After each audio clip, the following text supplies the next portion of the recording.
This 10th year of Daily Tech News Show is made possible by its listeners. Thanks to all of you, including Andrew Bradley, Dale Mulcahy, and Matt Zaglin. Coming up on DTNS, using brain scans to settle trademark disputes, a U.S. Supreme Court case that could stop you from liking Reddit posts, and Andrew Heaton let AI models do an episode of his podcast. Talk about how it went. This is the Daily Tech News for Monday, February 13th, Galentine's Day. 2023 in Los Angeles. I'm Tom Merritt. And from Studio Redwood, I'm Sarah Lane. And I'm the show's producer, Roger Chang. And we are very pleased to have the host of the Political Orphanage with us today, Andrew Heaton. Welcome to the show. Hello. Delighted to be here. I'm coming from Edinburgh, Scotland.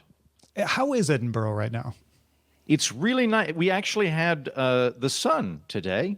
It was cool but sunny, which is my favorite weather, as opposed to foreboding and brooding, which is what they prefer during winter. So it was very nice. Yeah, so very, very un-Scotland-like in many ways, but it was enjoyable. Scotland light today. It was very nearly Ireland. It was like Scotland plus hope. All right, let's start with the quick hits.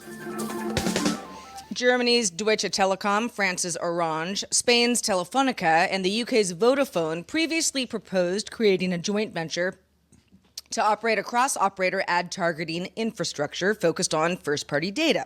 The European Commission Antitrust Division ruled that this venture did not spark competition concerns, giving it the green light to proceed. The carriers say that this ad tech infrastructure will require explicit consent from subscribers to use personal data. The European Commission also said, even as it cleared the venture to proceed, data protection rules are fully applicable. They didn't suspend them somehow. Opera posted a demo video showing a ChatGPT-powered sidebar tool integrated into the browser. So, yes, they are going to put it in Opera.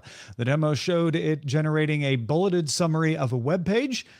This shortened feature is going to launch in browsers very soon, they say. Opera also said it's working on AI-powered features to augment browsing, with plans to add popular AI-generated content services to the sidebar. So things are coming, is how I interpret all of that. Microsoft began rolling out access to its stuff on the waitlist for the new Bing with ChatGPT integration. Currently, Microsoft limited the rollout to desktop Bing, saying they don't have their mobile experience quite ready just yet. The security camera company Arlo had previously announced that its end-of-life policy will go into effect on January 1st, 2023, which would result in out-of-support cameras losing access to free 7-day cloud storage of camera recordings. The first model will go end-of-life on April 1st. CEO Matthew McRae announced on Twitter that Arlo will not remove free storage for any existing customers and will extend the end-of-life dates a further year. McRae also committed to providing security updates until 2026.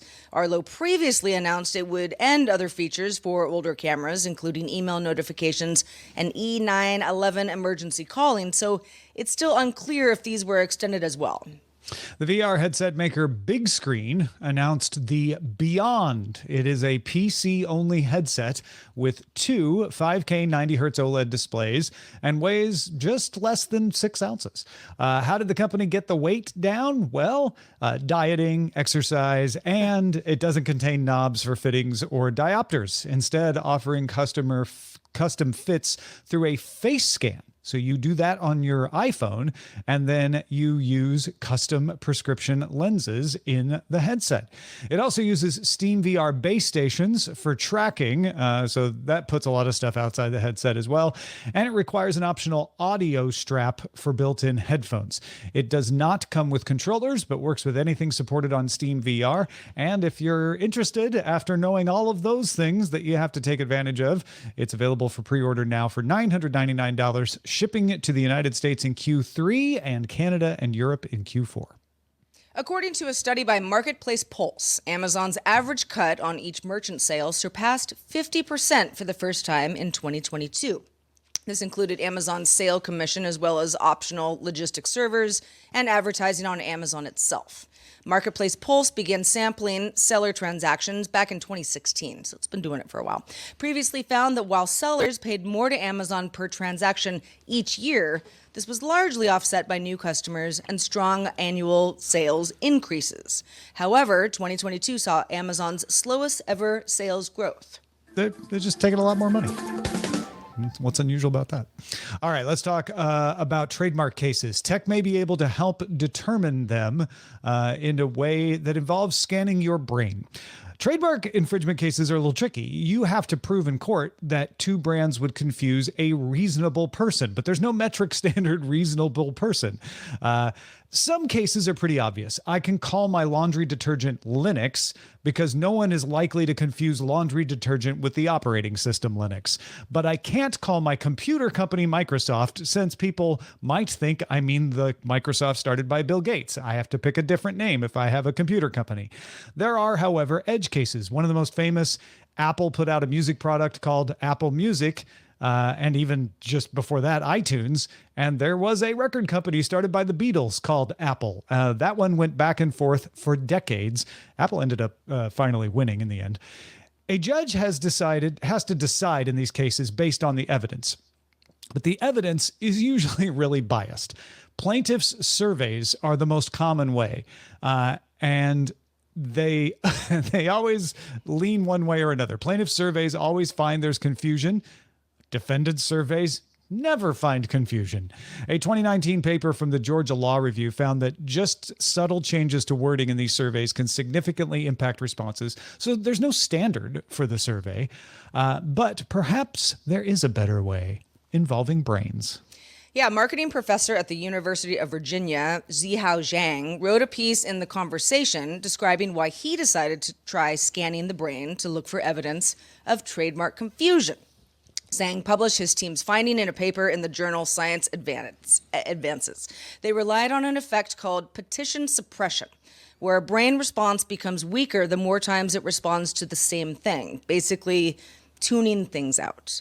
They showed subjects pairs of images from supposedly infringing brands, and if they were perceived as similar, the response to the second one should be weaker. So, Tom, what did they find?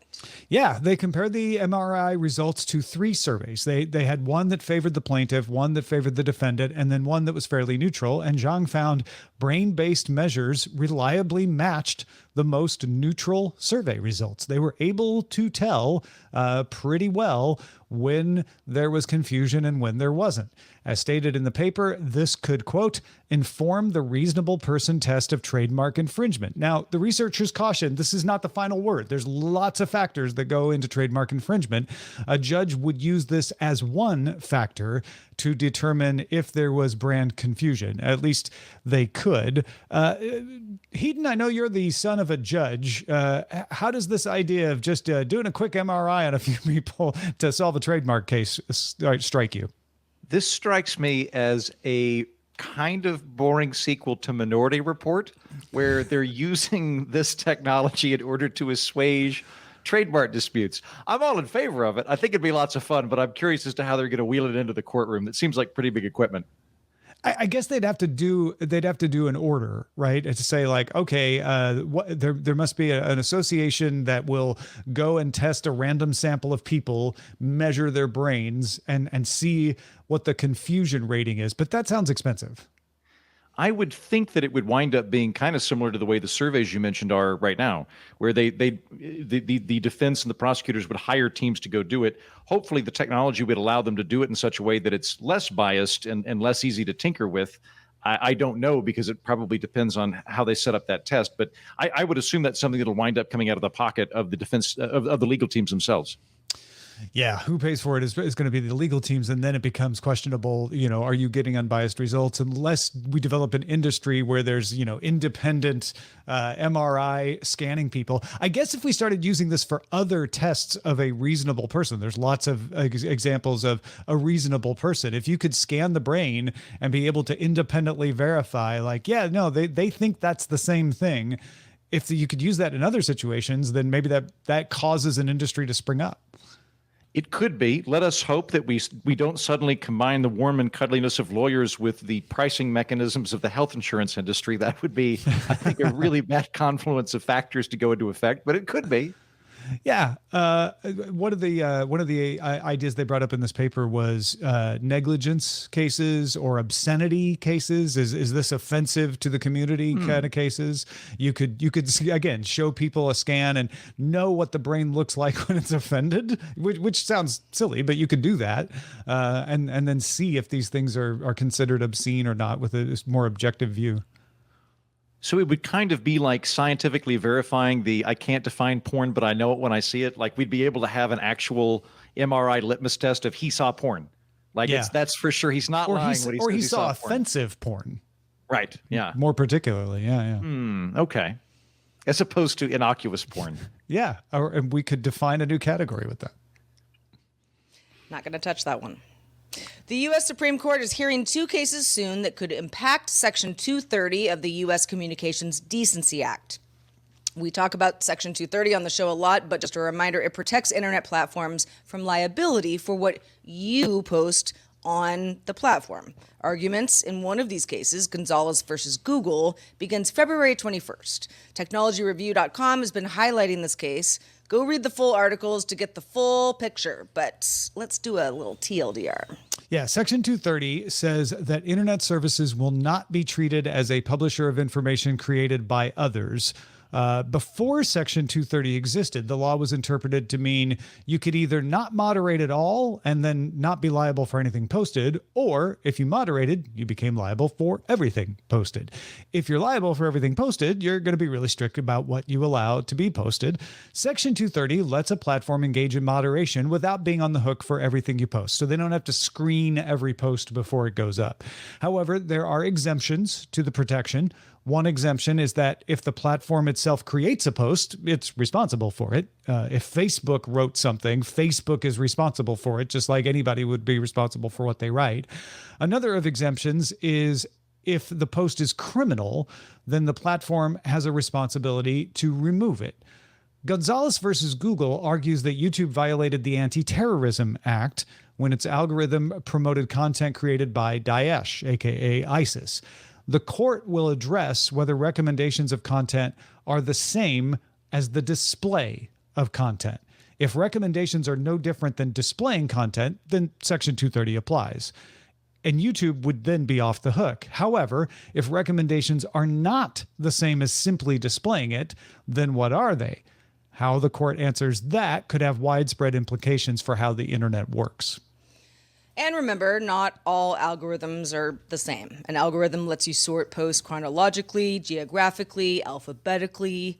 An algorithm can also show you posts it thinks you'll like. They're all algorithms. They just do different things. Reddit filed an amicus brief explaining that its moderation approach relies on upvotes and downvotes, which are used to help determine what rises to the top, and that's determined by an algorithm. Yeah, it may not be a recommendation algorithm per se, but it's counting the likes and the not likes and then deciding where on the page to display that. So it is an algorithm that's doing this. This is coming. We've talked about it on the show a couple of times. It's a chance for us to remind you that it's coming in a couple of weeks. We won't get a decision. It'll just be the hearing. Heaton, I don't know if you've been following this much. What's your impressions of this? Well, I'm really interested in how they're interpreting 230 in this instance. It's not that they're claiming that the algorithm prioritized something and therefore was violating neutrality, but rather that the recommendation itself constituted posting something in violation of 230 because it was criminal, i.e. Daesh. There's a couple of ways they're trying to get the court to rule. One would be to say, like, hey, that's criminal content. And so when they recommended it, they were recommending criminal content. The court would have to decide that recommendation was closer to display in order to count it as criminal. Otherwise, it's just like, oh, well, they got around to taking it down. They just didn't get around fast enough. There's actually a similar case involving Twitter that's going to test that part of it as well. But this is really about do you cross the line out of your protections if you recommend something? Is that different than just displaying it? First of all, the thing I'm most curious about is if there is some sort of saving grace time delay type thing where you've got 3 hours to notice that you've accidentally posted something or allowed something to be posted on your website that's criminal. I assume those statutes are in there. But otherwise, it's kind of an interesting ideological breakdown. I I don't think I would see this as terribly different. I wouldn't on my end, unless somebody gave me a really persuasive position. I wouldn't put selecting something algorithmically as the same thing as posting it outside of 230. Yeah, I mean the Section 230 part that's applicable is pretty short. It basically says no internet service provider shall be treated as the publisher of things posted by somebody else. If you're being very literal, then it doesn't matter if you show it in a different way. Like that's still not you being a publisher. It's just how you're displaying it. But it's hard to tell how this court is going to rule. Right. Well, I'd also you think about how hard are they leaning into that algorithm? So with YouTube, presumably there's a little thing at the bottom that's like, you liked this video, so you might like this beheading video from Daesh. So it's very direct, right? But as you all pointed out a moment ago, some algorithms might it could just be in alphabetical order. It could be in chronological order. There's still some sort of preference mechanisms that's there. So if you have a weaker algorithm that nonetheless is collating things outside of chronology or alphabetizing, then would that also qualify? Yeah, and is the court going to get into the business of that, right? If they're saying like, okay, you can't be treated as the publisher of things as an internet service platform, but we're going to decide that once you start telling someone if you like this, you like that, that's content. Now you are the publisher the way you would be if you wrote a post yourself, and the recommendations are the content of your post. Possibly, I could see a niche where they, a little opening where someone might write an opinion that points to responsibility that way. I don't know. I'd be a lot more swayed for that kind of thing when it comes to platforms being neutral than I would for it actually constituting content.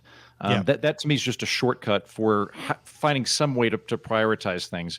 Yeah. I'm not too bothered by that, but you could make an argument in terms of neutrality. And Section 230 has nothing to do with neutrality. All Section 230 is saying is, hey, if you're moderating stuff, we're not going to punish you for that. Even if some of your stuff is wrong, it's the person who posted it in the first place that is responsible for it. It's really not contemplating neutrality or perspective. In fact, all it's saying is like you can tilt this whatever direction you want. That's beyond our purview. We're just saying if you go in and start tilting, you're not suddenly responsible for the things you do let up. Well, folks, if you have a thought about something on the show, but you don't know our email address, here it is. Email us feedback@dailytechnewsshow.com. ChatGPT has been used to write everything from technical manuals to code, cover letters, and resumes. Justin Robert Young even uses it to write his podcast show notes. But could it write a whole show? Andrew Heaton decided to find out and had it write an episode of The Political Orphanage. Heaton, what inspired you to try that? So I did an episode with you and our friend Darren Kitchen on ChatGPT. I was really interested in ChatGPT specifically from the angle of automation and rendering jobs obsolete. That tends to be the thing people freak out about, at least with previous technologies. And so I wanted to see, how long do I have before I become obsolete? Can I retire? Do I need to move back in with my parents preemptively? When are podcast hosts specifically going to be made obsolete? So I ended up doing a full bonus episode on my program of this particular content where I fed in prompts to ChatGPT, then stitched together an entire script. And then I used a service called Descript to overdub my voice. So I didn't record any of it, but it sounds like me. It's a robot doing a very good Heaton impression, and had it run through there. And that's basically what I wanted to see. How good is it compared to me? Now, how detailed did you get? Did you break down elements of the show? Did you give it segments? Did you do it all at once? Yes, at least when I was playing with ChatGPT, you are limited in terms of the total word count of the answers that it gives. I think it's 500 words or something like that. So I had to do it in bits and pieces. And so I said and I would give it very specific directions. So I'd say, do an introduction to the show, but be sure to include "Welcome to the Political Orphanage, a home for plucky misfits and problem solvers." Mm-hmm. That way, there was some regularity there. So I did slightly massage it that way. Same with the ending. But I gave it segments. I even had it do jokes. I do comedic advertisements on my program regularly, and I was real curious to see, can it replace comedians? And so I told it, write jokes for a whimsical product designed for horses, and had it write that out for me. How And- much of your actual voice do you think it got right? It's pretty good. I'm very much impressed with Overdub with Descript. The bits that are noticeable at this point are any words that aren't super common. It'll the syllable will be the wrong intonation. And so or if it's any word that's a proper noun that's not really specific in the dictionary. So I don't know if we're talking about like Star Trek characters or something that Tom and I would clearly know, the service might not have it, and it'll say like Garak instead of Garrick or something like that. But even with more kind of normal words that are secondary or tertiary, it'll kind of mess up on that. But overall, I'd say it does a fairly good job with Descript, because you're just putting in a script and you can have it say whatever you want. You can kind of get around that, where theoretically, if I had like a really bad cold or I was incapacitated vocally for a while, I could put in a script there, listen to it, and go, oh, it's not able to get that name down. It can't get Tom. I'll have it say Tim or whatever the thing is. And you kind of work around it, but the pronunciation's pretty good. I think it'll get much better. So we're all out of work soon. Well, here's the thing. It wasn't very good. The ChatGPT was, it was like a very, like, if you didn't know what I was up to, you would have just thought, man, Heaton really phoned it in today. This is Heaton's either quit taking his testosterone supplements or he's hungover or something. He is not bringing the heat today. It was all right, but it was very boilerplate. It lacked the pith and it lacked the zing. I pride myself in being substantive but funny, and part of my job is being an engaging entertainer in addition to bringing ideas to people. ChatGPT was serviceable if it was writing an essay for English class or something like that. It's fine for that. If you're just spitting out ad copy or you just copy, the humor was a little off. The ways that I would have prioritized were a little off, and then it did have bizarre clinks in it where it would go, let's face it, something horse joke. Let's face it, something next horse joke. Let's face it, and It was just over and over. Yeah, it had a kind of uncanny valley effect. So I'm not sweating it. I think I've at least got. I think something else will do me in career-wise much before the robots get me. I think I'm much more likely for something bad to happen in another sector than for the robots to happen. It's interesting. I think that what's going to happen with podcasting is not that it's going to put us out of a job. I think what's going to happen is basically it's just going to expand the scope quite a lot. So friends that I have that are journalists that write articles and write blogs that aren't podcasters, I think the technology is going to get to the point very soon where they also have overdubbed voices. The second they post something on the website, it puts it out as a podcast with their voice, them never having read it out loud. And so you'll find that a lot of the writers you like will suddenly have a quote unquote podcast. They'll sound a tad bit robotic. That's where I see it going in the immediate future, but I'm not really worried about it right now. It's not quite able to get that human je ne sais quoi that you need to remain engaging with your audience. As we engage with these more and more, I feel like those kinds of uncanny valleys are coming more often than we expected. I mean, we always talk about the uncanny valley with robots, but you're pointing about one with creativity, with emotion, with expression that I think we're going to run into those walls and be like, it's just really hard for it to get past that and sound perfectly natural. It's serviceable for stuff, but it can't really replicate us. Yes, I think you're absolutely right about that. I mean, one of the great things about ChatGPT, and I think why it is a game changer for search engines and Google, is that it's very good at analyzing lots of data and concisely giving you what you want, which is great. If you need research or a recipe or directions or something like that, that's absolutely fantastic, because what it's doing is it's saving you the irritation of wading through multiple options or watching a YouTube video or having to scoop away all the ads and swat them away. But when you're doing creative stuff specifically, I am not relaying information as concisely and quickly as I can. Part of what we're doing is packaging things in a way that are engaging, that are fun. It might be lyrical, it might be comedic. That's going to take a while. Even then, I do think that you're going to see like AI augmented comedy very soon, like very, very soon. If I were writing for a late night show where I had to produce a ton of jokes all the time, A lot of the time there are events that we're all going to have to talk about. So I don't know, the British Prime Minister trips and falls down the stairs, and it's a really funny video. Well, you know, every single late night show is going to talk about that. So you might have a situation where you go to ChatGPT and say, write 50 jokes about the Prime Minister falling down the stairs. Most of them aren't going to be very funny. Maybe one of them's funny in and of itself. Maybe one of them might get there, but it wouldn't be like you'd fire all the writers. It would be more like just, it's kind of giving them ammunition to use, or being like kind of a crutch that they can use, and hopefully we'll let them do something else. Yeah, an aid or a tool or something. Yeah, an aid. Yeah. Mm-hmm. Well, all right, let's check out the mailbag before we get out of here. Let's do it. Joao in Lisbon wanted to share his experience with Prometheus. That's being AI's beta. Joao says, I decided to ask Prometheus to write a good morning greeting for my team Slack channel. Prometheus gave me 3 greetings that included some info of the day type information.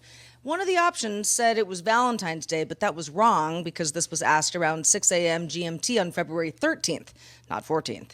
I asked Prometheus why it told me it was Valentine's Day, and it responded by saying it was February 14th in some places on Earth. Okay. When I asked what places it was already February 14th, it gave me a list of places which were all incorrect. For example, Tokyo, Japan. When I asked for the date and time for Tokyo, Japan, it gave me the correct date and time, contradicting the information it just gave me one prompt earlier. I was disappointed by this failure, but used Bing's feedback options to explain all of this to Microsoft. Hope they can fix the bug and improve Prometheus's accuracy and consistency. By the way, Joao let us know that this entire email was composed with Prometheus using similar prompts, which I would not have known. Yeah. Because I don't know Joao. You know, it's maybe he just talks like a bot. The only tip off was that the font, the typeface was unusual.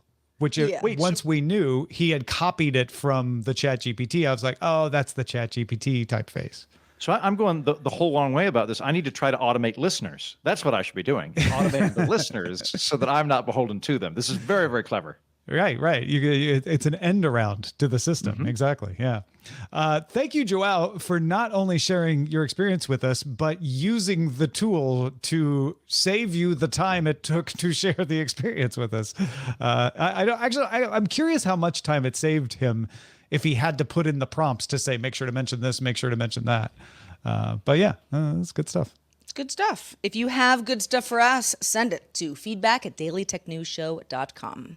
Thanks to you, Andrew Heaton, for being with us today and sharing your ChatGPT experiences. Let folks know where they can keep up with the rest of your work. Thank you very much. Always a pleasure to be here. I host a program called the Political Orphanage, so-called, because I am not catering to red team or blue team, and encourage anybody that wants to get fun, nonpartisan political content, give it a try, the Political Orphanage. Thanks also to our brand new boss, and that boss's name is Wade. Wade just started backing us on Patreon. Thank you, Wade.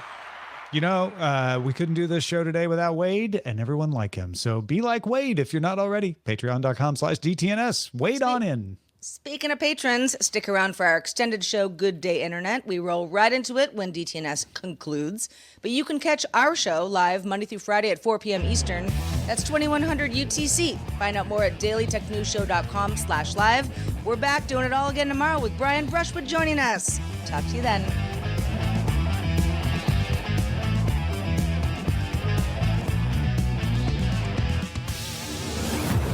This show is part of the Frog Pants Network. Get more at frogpants.com. Diamond Club hopes you have enjoyed this program.